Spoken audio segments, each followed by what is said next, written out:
আল্লাহর নামগুলো ধরে যদি দোয়া করেন, আল্লাহ ওই দোয়া ফিরায় দেয় না। সুবহানাল্লাহ বলেন। আপনি যদি দোয়ার মধ্যে বলেন ইয়া রহমান, সবাই বলেন ইয়া রহমান, ইয়া রহিম, ইয়া হাইয়্যু, ইয়া কাইয়্যুম, আল্লাহর চমৎকার নামগুলো ধরে ধরে যদি আল্লাহর কাছে ফরিয়াদ করেন, আল্লাহর নামগুলো ডাকেন, আপনার দোয়া মুহূর্তেই কবুল করবে কে? ও আমার গুনাহগার বান্দারা শোনো, জুলুম করেছো, ভুল করেছো, অন্যায় করেছো, আল্লাহর রহমত থেকে নিরাশ হয়ো না। আমরা বিশ্বাসীরা কঠিন কালে আল্লাহর রহমত থেকে নিরাশ হব না, ঠিক কিনা বলেন? আল্লাহর রহমত থেকে নিরাশ হবেন? ভুল করে ফেলছেন, আরে ভুল তো সবাই করে, পাপ হইছে, আরে পাপ তো সবার আছে, আপনারা সবাই পাপী, সবাই পাপী। যত পাপ হোক, ভুল হোক, অন্যায় হোক, অনুতপ্ত হয়ে তওবা করে ওযু করে জায়নামাজটা বিছিয়ে সেজদা দিয়ে চোখের পানি ছাড়েন। চোখের বেয়ে পড়া পানি আল্লাহর কাছে যে কত প্রিয়। অনুতপ্ত বান্দার চোখের পানির ফোঁটা তার চোখ বেয়ে, নাকের ডগা বেয়ে জমিনে ড্রপ করার আগেই আল্লাহর ওই বান্দার সব গুনাহ মাফ করে দেয়। বিষ্ণু ঈসা ইসলাম এভাবে আল্লাহর নামগুলো ধরে ধরে জিকির করতেন, আল্লাহর নাম জপতেন। তিনি বলতেন আসআলুকা বিকুল্লি ইসমিন হুয়া লাক, আল্লাহ তোমার যত নাম আছে সব নামের ওসিলায় তোমার কাছে ফরিয়াদ করি, সব নামের ওসিলায়। আনসালতাহু ফি কিতাবিক, যে নাম তুমি তোমার কিতাবে নাজিল করেছো। আও আল্লামতাহু আহাদাম মিন খালকিক, অথবা তোমার কোন সৃষ্টিকে তোমার নাম তুমি জানিয়েছো। আও ইস্তাসারতা বিহি ফি ইলমিল গায়বি ইনদাক, অথবা গায়েবের জ্ঞানে তুমি তোমার নিজের জন্য ওই নামগুলো সংরক্ষিত রেখে দিয়েছো। সব নামের ওসিলায় তোমার কাছে চাই। সুবহানাল্লাহ পড়েন। তার মানে আল্লাহ তোমার যে নামগুলো আমরা জানি এগুলার ওসিলায়ও চাই, যে নামগুলো আমরা জানি না সেগুলোর ওসিলায়ও চাই। আল্লাহর সব নাম আল্লাহ আমাদেরকে জানায় নাই, কিছু নাম জানিয়েছেন, কিছু নাম তিনি জানান নাই। সুবহানাল্লাহ বলেন। আল্লাহ তাআলা তার কিছু নাম কোরআনে উল্লেখ করেছেন, কিছু নাম স্পেশাল কিছু নবীদেরকে জানিয়েছেন, আর কাউকে জানান নাই। কিছু নাম তিনি কিয়ামতের দিন আমাদের সামনে প্রকাশ করবেন যে এটাও আমার একটা নাম, এটা তোমরা কেউ জানতা না। সুবহানাল্লাহ।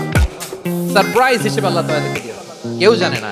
কিয়ামতের দিন আল্লাহ তাআলা সেই নামগুলো জানাবেন। আর কিছু নাম আছে সেই নামগুলো আল্লাহ কোরআনেও বলে নাই, কোন নবীরেও জানায় নাই, কিয়ামতের দিনও সারপ্রাইজ হিসেবেও জানাবে না। ওই নামগুলো স্বয়ং খোদ আল্লাহ ছাড়া কেউ জানে না।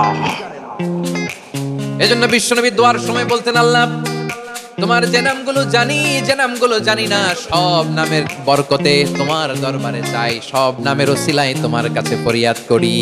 সুবহানাল্লাহ বলেন। তিনি হলেন দয়াময়, তিনি হলেন মেহেরবান, তিনি হলেন the most gracious, the most merciful. তিনি দয়াময়, তিনি অতিশয় মেহেরবান। সুবহানাল্লাহ বলেন। তার দয়ার কোনো শেষ নাই, তার মায়ার কোনো শেষ নাই। আল্লাহ রহমানুন ফিদ দুনিয়া ওয়া রহিমুন ফিল আখিরাহ। এই দুনিয়ার জন্য আল্লাহ রহমান, দুনিয়াতে আল্লাহ সবাইরে দয়া করে, কাফিররাও করে, মুসলিমরাও করে। আর আখিরাতের জন্য তিনি রহিম, সেখানে কাফির মুশরিকদের জন্য আল্লাহর পক্ষ থেকে কোনো দয়া থাকবে না। চিল্লায় বলেন ঠিক কি না? এজন্য আল্লাহ বললেন আমার মৌলিক একটা নাম হলো রহমান। আল্লাহর পরে অন্য কোন নাম দিয়ে যদি তোমরা আমার নাম প্রকাশ করতে চাও, জপতে চাও, ডাকতে চাও, তোমরা রহমান নামে ডাকো। রব্বুল আলামিন ইরশাদ করেন কুলিদুল্লাহ আও ইদউর রহমান আইয়াম্মা তাদউ ফালাহুল আসমাউল হুসনা। আমাকে আল্লাহ নামে ডাকো কিংবা আমি আল্লাহকে রহমান নামে ডাকো, যে নামেই ডাকো না কেন আমার আছে অনেকগুলো সুন্দর সুন্দর নাম। যে নামেই ডাকো আমি শুনি, ডাকলেই আমি সাড়া দেই। সকালে ডাকলেও সাড়া দেই, দুপুরে ডাকলেও সাড়া দেই, মাঝ রাতেও যদি আমরা বিপদে পড়ি ডাকলে আমাদের ডাকে সাড়া দেয় কে? সবাই বলুন তো, সাড়া দেয় কে? আবার বিশ্বনবী যখন মক্কায় দাওয়াত দিচ্ছিলেন তিনি মাঝে মাঝে আল্লাহর নাম বলছিলেন, মাঝে মাঝে তিনি রহমান নাম বলছিলেন। যখন তিনি বললেন ওয়া ইদা কিলা লাহুমুসজুদু লিররহমানি ক্বালু ওয়া মার রহমান। বিশ্বনবী মক্কায় যখন মক্কার কাফিরদেরকে, কুরাইশদেরকে বলল তোমরা রহমানকে সেজদা দাও, রহমানের ইবাদত করো, রহমানের জন্য সেজদায় লুটিয়ে পড়ো। মক্কাবাসী বলে রহমান আবার কে? রহমান রে তো চিনি না। রহমান কে? আল্লাহ চিনি, রহমান চিনি না। মক্কাবাসী কি বলে? কারে চিনে? আল্লাহরে চিনে। কারে চিনে না? রহমান কে? চিনি না। রহমান আবার কোথা থেকে আসলো? কে Rahman? Who is this Rahman? যখন তারা বলে রহমান রে চিনি না, আল্লাহর গায়রতে আঘাত লেগেছে। আল্লাহ বলে রহমান রে চিনো না, না তাদেরকে চিনানোর জন্য আল্লাহ ৭৮ আয়াত বিশিষ্ট আর রহমান নামে কোরআনে একটা সূরা নাজিল করেছেন।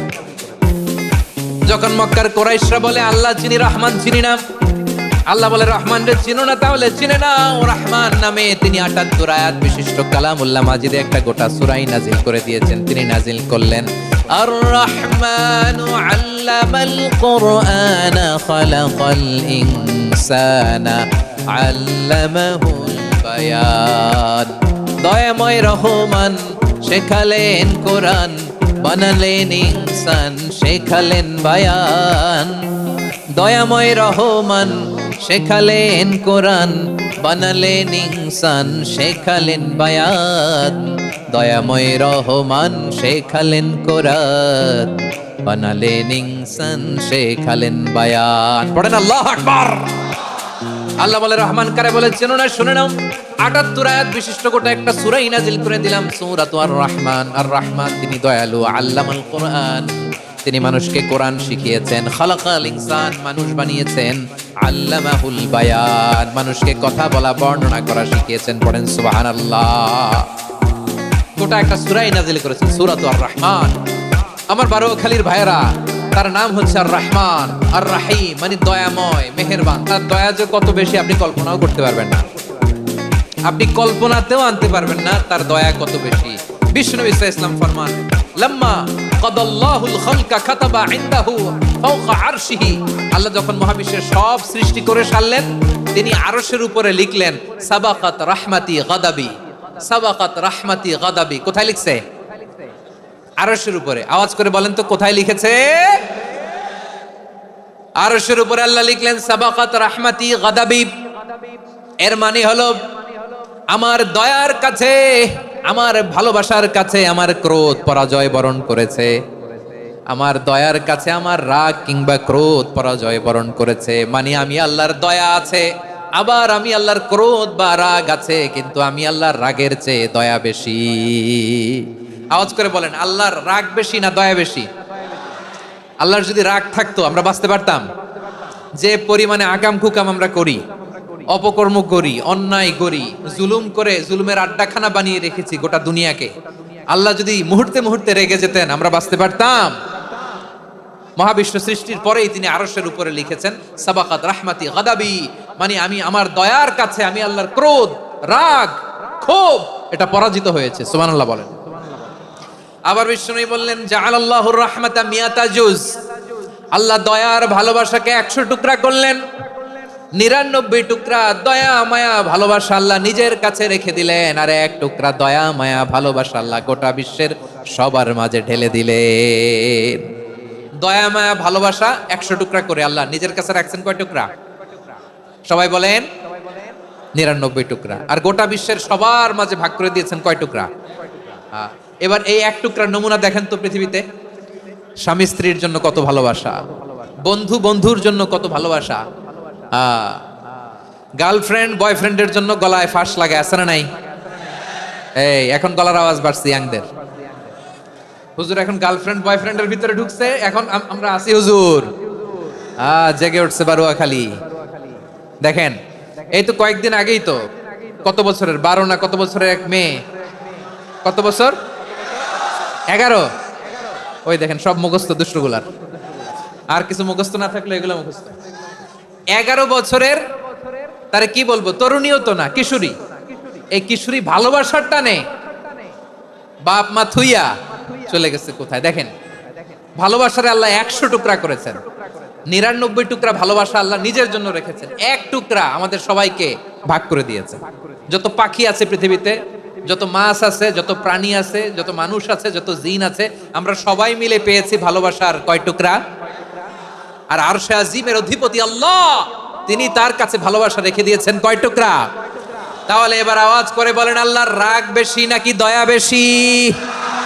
আল্লাহ তুমি দয়ার সাগর, রহমানুর রহিম, তোমার দয়ায় পূর্ণ আমার সারা নিশিদিন। সবাই পড়েন, আল্লাহ তুমি দয়ার সাগর, রহমানুর রহিম, তোমার দয়ায় পূর্ণ আমার সারা নিশিদিন। আল্লাহু আকবার। আল্লাহ বলেন রাহমাতি ওয়াসিআত কুল্লা শাই, গোটা বিশ্বের সব জায়গায় আমি আল্লাহর রহমত বিস্তৃত, এমন কোন জায়গা নাই যেখানে আমি আল্লাহর রহমত নাই, ঠিক কিনা বলেন? এমন কোন জায়গা নাই আমি আল্লাহর রহমত নাই। আমি আল্লাহর রহমত ছাড়া গাছের একটা পাতা নড়ে না, আমি আল্লাহর দয়ার রহমত ছাড়া গাছের একটা পাতা পড়ে না, আমি আল্লাহর দয়ার রহমত ছাড়া আকাশ থেকে এক ফোঁটা বৃষ্টি ঝরে না। তিনি হলেন রহমান, তিনি হলেন রাহিম, ঠিক কিনা বলে? তিনি হলেন আর রহমান, তিনি হলেন আর রাহিম। তার দয়ার কোনো শেষ নাই, তার মায়ার কোনো শেষ নাই।